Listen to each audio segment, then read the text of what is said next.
Boa tarde, Pedro. Boa tarde, Pétria, tudo bem? Tudo ótimo. E hoje você me traz mais um destaque, talvez mais um ingrediente para aquela nossa Guerra Fria digital que a gente falava na semana passada, Pedro? Pois é, Pétria, e de certa forma surpreendente. Eu não achei que a gente fosse voltar a falar sobre a briga entre China e Estados Unidos de novo. Mas sem que a gente soubesse, né, porque só foi divulgado na segunda-feira, quando a gente conversou no domingo sobre China e Estados Unidos, na véspera, no sábado, tinha sido presa no Canadá a CFO, né, a vice-presidente para as questões financeiras da Huawei, que é a principal empresa chinesa de tecnologia, uma mulher chamada Meng Wanzhou. E ela é importante pelo seguinte, ela é filha do fundador e do CEO da Huawei, que é um cara chamado Ren Zhengfei. Como é que foi a história dessa prisão? Em essência, é uma história esquisita, porque ela estava no Canadá, ela estava em Vancouver, no aeroporto de Vancouver, fazendo uma conexão, era só uma passagem, né? Saltou do avião, ia pegar um outro avião, e nesse caminho ela foi presa pela polícia canadense, foi presa a pedido dos Estados Unidos. Ainda se está discutindo como é que vai fazer a extradição dela ou não para os Estados Unidos. E aparentemente a denúncia, a queixa, o crime do qual ela é acusada tem alguma relação com o embargo comercial que os Estados Unidos impõem ao Irã, que a Huawei de alguma forma teria rompido esse embargo.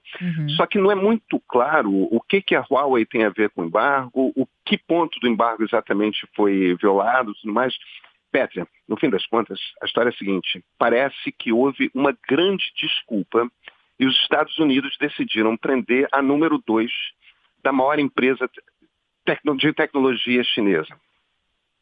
Aí, a gente começa a entrar numa discussão que é um pouco mais profunda do que essa. Primeiro, 5G.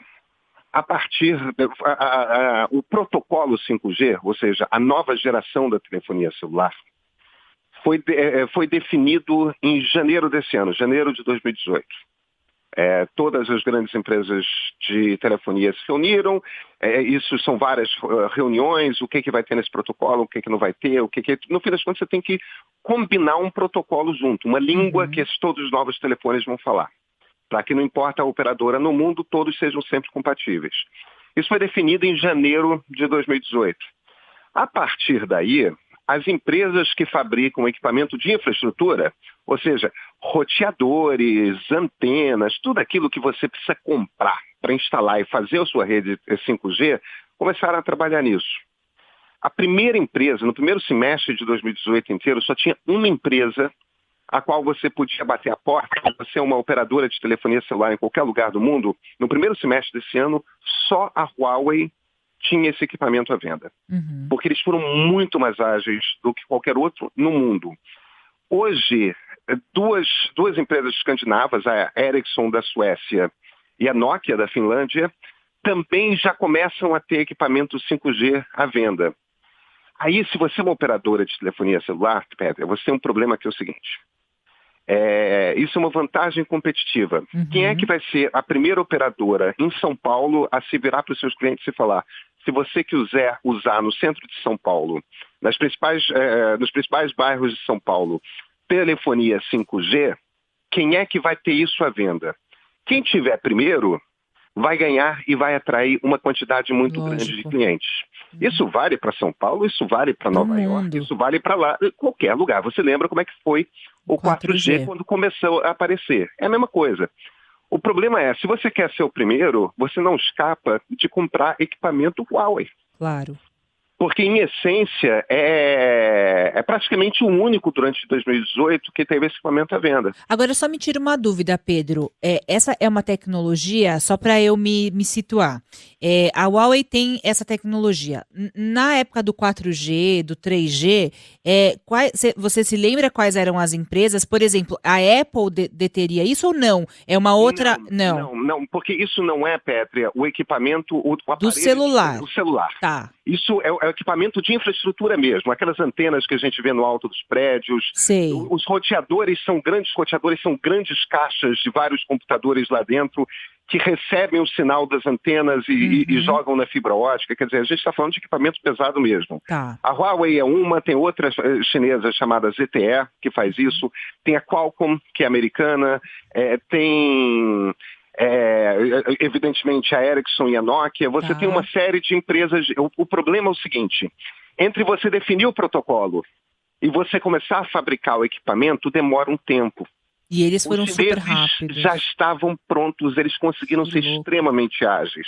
Eles provavelmente gastaram muito dinheiro fazendo muitas possibilidades de equipamento ao mesmo tempo, entendeu? Claro. Dependendo de como que o protocolo fosse definido. A questão é, eles têm essa vantagem competitiva. Aí, primeiro, existe por que o tema, desde o início do ano, que o presidente americano Donald Trump está batendo na coisa dos chineses? Não, porque os chineses, a gente tem que se preocupar com os chineses. É por causa disso. Essa tecnologia 5G, Petra, é a tecnologia 5G que vai permitir que carro autônomo funcione. É a tecnologia 5G fundamental para esse salto, né? Não, exatamente. A lógica da internet das coisas, ou seja, que a gente vai ter vários aparelhos nas nossas casas conectados à internet e vamos ter nos nossos corpos anéis e óculos e tudo. Essa coisa de a internet vai para o mundo depende da instalação da tecnologia 5G, que é algo que vai acontecer nos próximos anos. Os americanos entraram em pânico quando eles perceberam no início do ano, meu Deus, quem vai fazer essa infraestrutura no mundo inteiro vai ser a China. E aí entram duas discussões, e são duas discussões extremamente delicadas.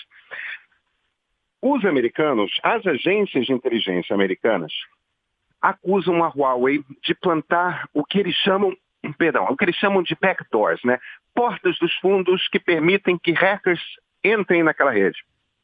Ou seja, o equipamento Huawei teria entradas secretas que permitiria a espiões chineses entrarem e vasculharem tudo o que passa nessas redes de telefonia celular. E muita gente já tentou investigar e encontrar essas backdoors, ninguém jamais encontrou. Então você poderia dizer, isso é uma desculpa. Olha, os americanos têm pelo menos um argumento que é muito bom. O fundador da Huawei, o Ren Zhengfei, que é o pai dessa vice-presidente que foi presa, ele é um engenheiro muito importante, ele é respeitadíssimo na China, ele é meio que um Steve Jobs chinês. Agora, a origem dele é das Forças Armadas chinesas. Ele desenvolvia equipamentos de tecnologia para o setor de inteligência da China. Então, quando ele deixa as Forças Armadas em 1987 e funda a Huawei, ele era, de fato, um dos maiores especialistas em equipamento de inteligência militar da China. Pétrea, o cara é espião. Claro.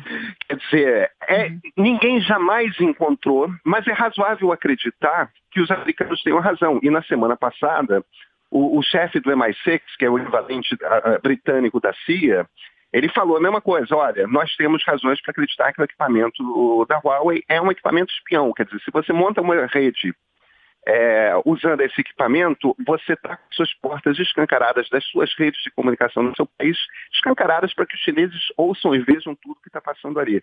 Claro. Agora, isso jamais foi comprovado. E você tem, de fato, a outra coisa, que é os americanos estão evidentemente preocupados porque eles dominam esse setor da tecnologia faz muito tempo. E, de repente, você vê um pedaço de infraestrutura fundamental desses nas mãos dos chineses, que é o que parece que vai acontecer. Peter, no fim das contas, fringidos ovos, no momento, tudo quanto é executivo do Vale do Silício está com medo de ir para a China, porque eles acham que eles podem ser presos em retaliação. Ninguém nunca imaginou que essa guerra comercial fosse chegar a esse ponto. Mas, aparentemente, a história de violação de embargo contra o Irã é apenas uma desculpa mesmo. E, seja por causa de espionagem, ou seja por causa de guerra comercial, essa executiva, de fato, foi presa por causa dessa rusga aí, Estados Unidos e China. Pois é. E a gente não imaginava que ia ser tão concreto o que a gente falava de Guerra Fria na semana passada, né, Pedro? Pois é. Impressionante, né? Impressionante. Mas chegamos a esse ponto. Pedro, muito obrigada. O destaque importantíssimo, eu diria fundamental aqui da nossa semana. Muito obrigada, um beijo para você e até a semana que vem.